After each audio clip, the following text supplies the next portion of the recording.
CDN. Bueno, se acerca una nueva fiesta de los niños, el Día Internacional del Niño, el domingo que viene. Queremos abordar el tema porque esto está significando mucha reflexión respecto a las conductas y al poder de influencia de los niños. Tradicionalmente se espera que los padres sean los que controlen, ¿no es así?, y se hagan responsables de las decisiones de sus hijos. Pero el poder muchas veces no radica tanto en los padres, o al menos se ve contrarrestado y contrabalanceado por la influencia o los espacios de influencia y de poder que logran los niños. Estamos hablando de decisiones de vida, de consumo, hábitos, por ejemplo, de compra, consumos de internet, que es el tema del momento, y es lo que se abocó a estudiar un gran proyecto internacional con un gran ente que es el Worldwide Independent Network of Market Research. Esta es una organización mundial independiente de investigaciones de mercado. Se anclaron ellos con 75 socios de esta gran cadena, entre otros Activa Research en Chile, para una encuesta internacional muy grande, muy masiva, que arrojó luces respecto de las esferas de influencia y los espacios de poder que están consiguiendo los niños. Nada más ad hoc para el día que viene. Estamos con Catalina Carreño, vocera de Activa Research, aquí en el estudio. Bienvenida, Catalina. Hola, buenos días. ¿Qué tal, Catalina? Catalina, cuando yo veo este estudio me entiendo por qué, por ejemplo, los supermercados ponen a la entradita ahí de las cajas, a la altura de los niños, ¿sí o no, Mauricio? Claro. Ponen todas estas góndolas chiquititas, bajitas, para que ellos vayan a lo que aquí revela el estudio. Es decir, acá se señala que los niños de 10 a 13 años ejercen un poder más directo que sus contrapartes más jóvenes y pueden influir en decisiones sobre qué comer o beber. Esta es una de las conclusiones, ¿verdad? Sí, absolutamente. Bueno, este es un estudio desarrollado por Activa Research acá en Chile, que precisamente levanta un poco las percepciones de los padres respecto de cuál es el nivel o grado de influencia de los niños en la toma de decisiones del hogar, ¿ya?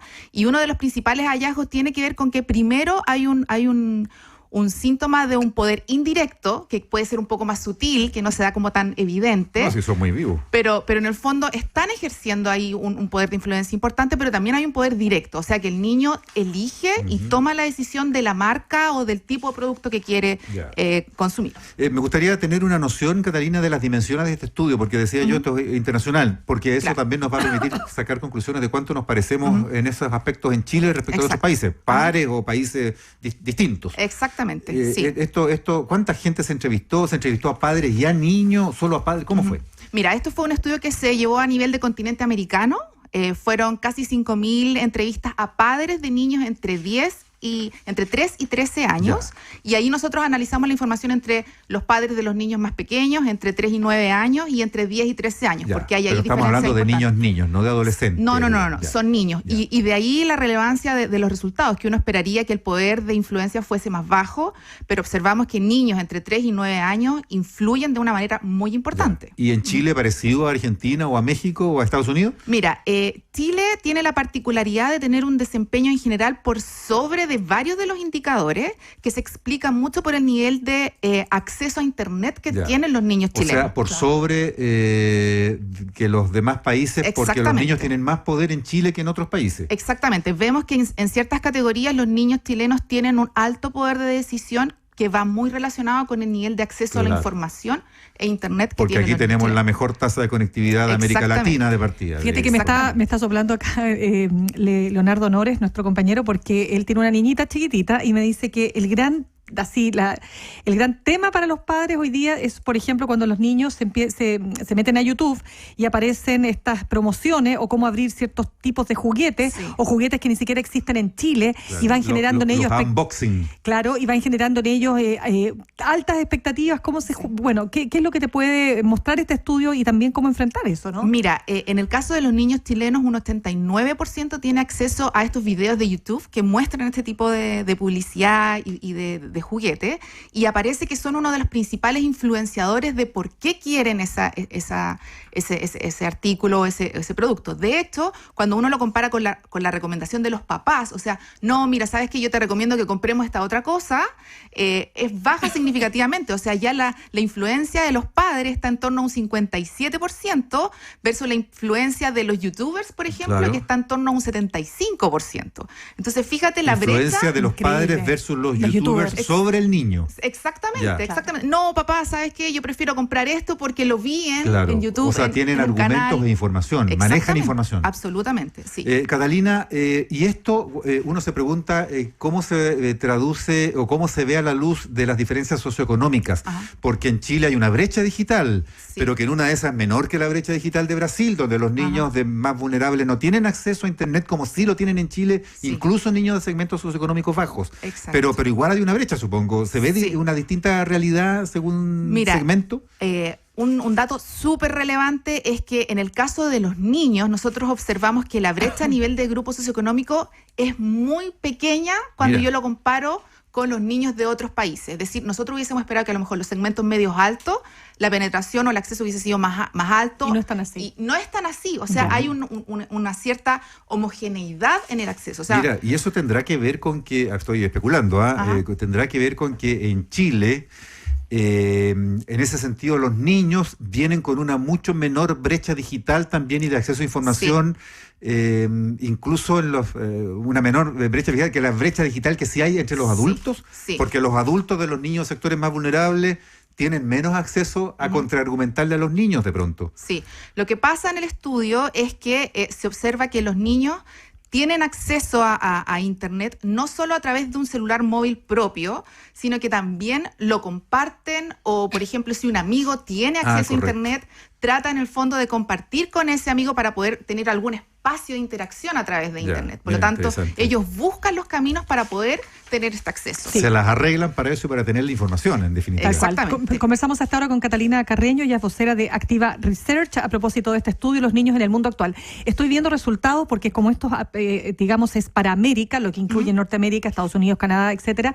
Oye, en México pareciera ser que la dictadura de los niños es total. O sea, es que para que hagamos una comparación, por ejemplo, ¿quién decide? Aquí se dice en el ítem cuando decide el hijo o hija.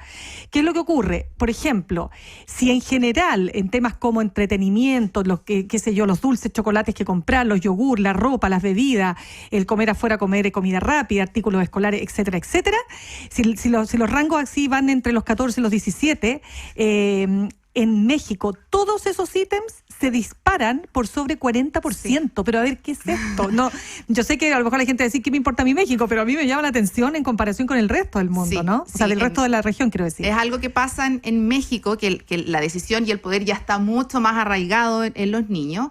Hoy en día en el resto de los países del continente se observa que es más bien compartida, o sea, está como en tránsito hacia que sea más asignado a los niños en sí. Pero tiene que ver con el acceso a la tecnología también. También tiene que ver con el acceso a la tecnología, pero también hay un análisis importante que hacer, que en general en todas las categorías pasa este fenómeno de que hay alta influencia de los niños, pero en los países como Estados Unidos y Canadá hay un corte importante en el tema de... No, es que los padres, acá lo estoy mirando. Sí, o sea, perdona que te interrumpa, Carolina, pero cuando se habla de cuando deciden... No, acá dice, deciden ambos, que es interesante cómo se dispara, es que eso me habla también de una forma de educar diferente, ¿no? Canadá y Estados Unidos comparten rangos por sobre el 50%. Y eso es interesante también, a ver. Eso. Sí, ¿cómo eso que deciden ambos? Exactamente. Ahí es lo que se denomina un poco como poder indirecto, o sea, donde el niño ya está en el fondo influyendo de cierta manera, pero el padre sigue siendo el responsable. Y en la mayoría de las categorías de productos que nosotros estamos evaluando, existe este fenómeno de hay una alta preponderancia. Pero si ustedes se fijan en el ítem de electrónicos, eso baja significativamente en países como Estados Unidos y Canadá. O sea, ahí los padres dicen, aquí todavía... Lo que cachan son los niños. No, de hecho es al revés. Al revés. Estados Unidos y Canadá es donde los padres dicen, no, por el momento acá la decisión es mía, va a tener un componente alto de mi recomendación. Qué interesante, porque habla de control parental, pues. Exactamente, claro. Y eso no pasa en el resto de los países. Claro. Cuando en el fondo ya hay una conciencia que además es política sobre eso. Exactamente. Ya. Catalina, hay un tema que interesa, ya que estamos hablando de tipos de compras o de decisiones según rubro. Ahí también hay programas distintos, porque una cosa es comprar, por ejemplo, gadgets electrónicos, otra diferente es comprar juguetes de frentón, que no sé, ahí uno podría entender que el niño sea el que elija, Pero otra, por ejemplo, son los artículos escolares. ¿Cómo se van viendo ahí? ¿En qué sectores son más potentes los niños y más potentes los padres? Sí, bueno, ahí observamos varias diferencias a nivel de países, pero sí en el caso de Chile observamos que es una decisión que tiene alta influencia por parte de los niños, pero muy también de la mano de qué es lo que quieren ellos. O sea, también hay un fuerte componente de influencia. ¿Ya? Pero también va de la mano con este acceso a información de cuáles son los monitos que están más de moda, o qué es lo que se está hablando más en redes sociales, o qué es lo que los compañeros o amigos también están comprando al mismo tiempo. ¿Ya? ¿Y dónde hay más poder de los niños, por ejemplo? ¿En cosas de colegio, en comida, en el supermercado, sí, en juguete? Mira, más poder de los niños se observa, por ejemplo, en categorías como entretenimiento, que también es un poder más indirecto que directo, pero sí influencia mucho en esas categorías. También observamos en categorías asociadas a consumo de, por ejemplo, yogurt, chocolate, galletas, todo ese tipo de elementos. Y también, por ejemplo, cuando los niños salen a comer con sus familias, si bien puede ser en restaurantes o en lugares de comida rápida, también observamos que hay ahí un componente importante de influencia. Hay cosas, por ejemplo, como la ropa, donde está bien repartido. Miti mota más o menos lo que deciden los niños versus los padres. Y hay un alto componente en que ambos deciden, que esa es otra alternativa. Ajá, exactamente, que ese es el poder indirecto que yo les comento. Pero ahí varía mucho por la edad del niño. Ese dato salta significativamente cuando estudiamos a niños entre 10 y 13 años, donde ahí el poder es mucho más claro. Estamos conversando con Catalina Carreño, vocera de Activa Research. Catalina, a propósito de este estudio también, fíjate que uno va viendo que cada vez más en la educación preescolar y escolar, lo que se está haciendo, lo que se hace mucho en la educación de los países desarrollados, y es darle y dotar al niño de autonomía en su decisión, desde muy chiquititos, por ejemplo, desde los llamados playgroup, qué sé yo, hasta más hacia adelante, los pre-kinder, kinder, en fin. Y ese empoderamiento incluso los lleva, por ejemplo, me contaban, hasta decidir qué taller quieren tomar. Pero esa decisión y esa autonomía también aplica en este caso. Entonces ahí la pregunta es, de acuerdo a lo que ustedes pueden investigar, ¿qué rol tienen que jugar los padres que tienen un rol tutelar súper importante, ¿no?, en esa primera etapa?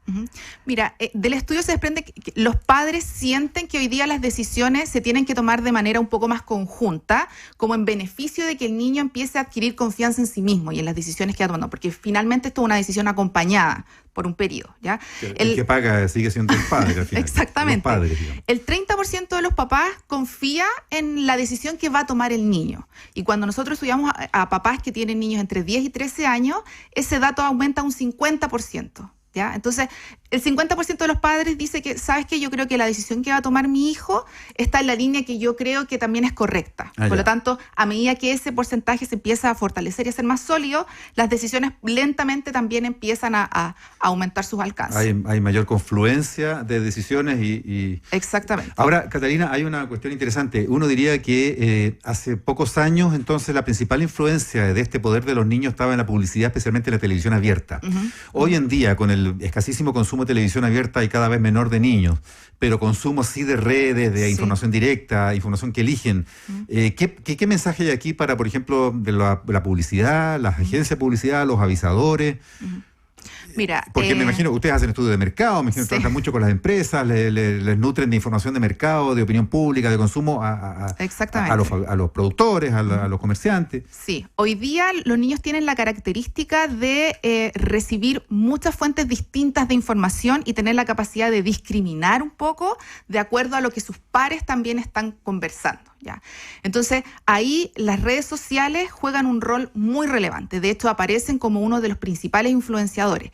Y también los influencers también aparecen como un elemento clave en el proceso de decisión y toma de información de los niños. Ahí lo que no se discrimina, yo creo todavía como lecciones, ojo papás, y uno mismo a veces como consumidor que se ilustra en YouTube, por ejemplo, para ver unboxings y reviews de productos que uno compra.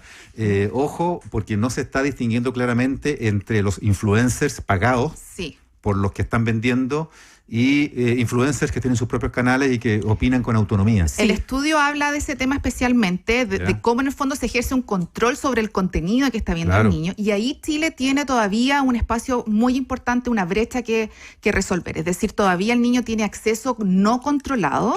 Que no discrimina. Exactamente, y que puede significar un riesgo finalmente en algún momento de la toma de decisiones. Sí, solo para cerrar, ya se nos acabó el tiempo, Catalina, me llama la atención que según este estudio la mayoría de los niños de entre 3 y 13 años de edad maneja dinero. Sí, el 79% en el caso de Chile, que está por sobre el promedio regional. De Chile. Y eso es interesante Sí. porque muchos papás me ha tocado que me han preguntado, oye, ¿y cuando tus hijos eran chicos tú les dabas plata o les dabas una mesada? Entonces uno se pregunta, sí, pero ¿cuánto es la mesada? ¿Cuánto? Es importante que manejen dinero y que aprendan a ahorrar y que aprendan a qué sé yo, a administrar.